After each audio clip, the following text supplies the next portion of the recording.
یہ پھول تو بلبل کا ترنم بھی نہ ہو نہ یہ پھول تو بلبل کا ترنم بھی نہ ہو،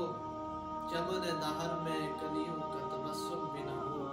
ہو نہ یہ پھول تو بلبل کا ترنم بھی نہ ہو،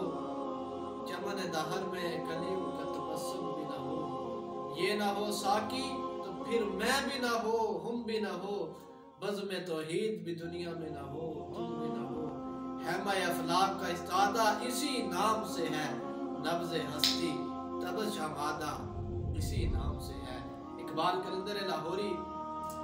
رحمہ اللہ فرماتے ہیں کہ سب کچھ سرور عالم جان عالم بہار عالم صلی اللہ علیہ وسلم کے لیے بنا، ان کے لیے خالق نے ہر چیز کو تخلیق فرمایا۔ اگر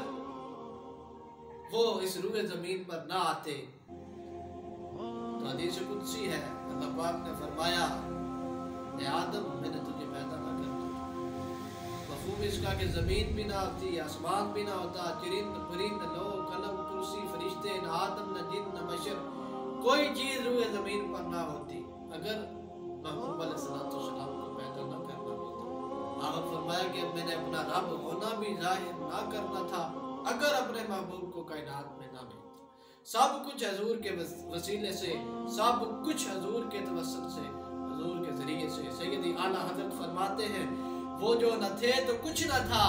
وہ جو نہ ہو تو کچھ نہ ہو، جان ہے جہان کی، جان ہے تو جہان ہے۔ دوسرے کلام میں سیدی اعلیٰ حضرت فرماتے ہیں زمین و زمان تمہارے لیے، مکین و مکان تمہارے لیے، چنین و چنا تمہارے لیے، بنے دو جہاں تمہارے لیے، دہن میں زبان تمہارے لیے، بدن میں ہے جان تمہارے لیے، کلیم و نجی مسیح و صفی، خلیل و ردی رسول و نبی، عتیق و وسیع غنی و علی، ثنا کی زبان تمہارے لیے، رسالت کل، امامت کل، سیادت کل، امارت کل، حکومت کل، ولایت کل، خدا کی یہاں تمہارے لیے۔ آگے فرمایا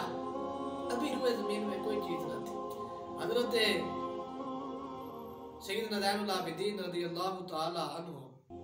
فرماتے ہیں کہ میرے بابا جان حضرت امام حسین فرماتے ہیں کہ میرے نانا جان سرور عالم جان عالم بہار عالم صلی اللہ تعالی علیہ وسلم نے ارشاد فرمایا کہ میں آدم علیہ السلام کی پیدائش سے 14,000 سال پہلے اللہ کے ہاں ایک نور تھا،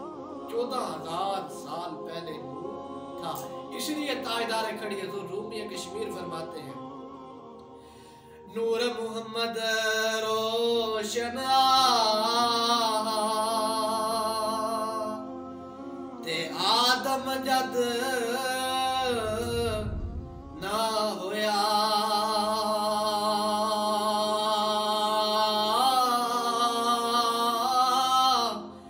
اول آخر دومیں پاسے ہوئے ہو مل کھلویا۔ تو فرمایا کہ آدم علیہ السلام کی پیدائش سے 14,000 سال پہلے اللہ کے ہاں ایک نور تھا۔ تو اعلیٰ حضرت فرماتا ہے نہ روح امی نہ عرش بری نہ لوح مبین، کوئی بھی کہیں خبر ہی نہیں، جو رمزیں کھلی ازل کی نہاں تمہارے لیے۔ آگے پھر حضور کی طاقت کے بارے میں فرمایا کہ اللہ پاک نے جو اپنے محبوب کو طاقت عطا فرمائی، فرمایا اشارے سے چاند چیر دیا، چھپے ہوئے حر کو پھیر لیا، گئے ہوئے دن کو اثر کیا، یہ تاب و تمام تمہارے لیے۔ مکتا فرمایا صبا وہ چلے کہ باغ پھلے، وہ پھول کھلے کہ دن ہوں بلے، لیوا کے تلے صدا میں کھلے، رضا کی زبان تمہارے لیے۔ عبادت اسی کی قبول ہوگی، نماز اسی کی قبول ہوگی، روزہ اسی کا قبول ہوگا، حج اسی کا قبول ہوگا، زکوٰۃ اسی کی قبول ہوگی، صدقے خیرات کوئی بھی صالح عمل اسی کا قبول ہوگا جس کے دل میں محبت رسول ہوگی۔ اگر محبت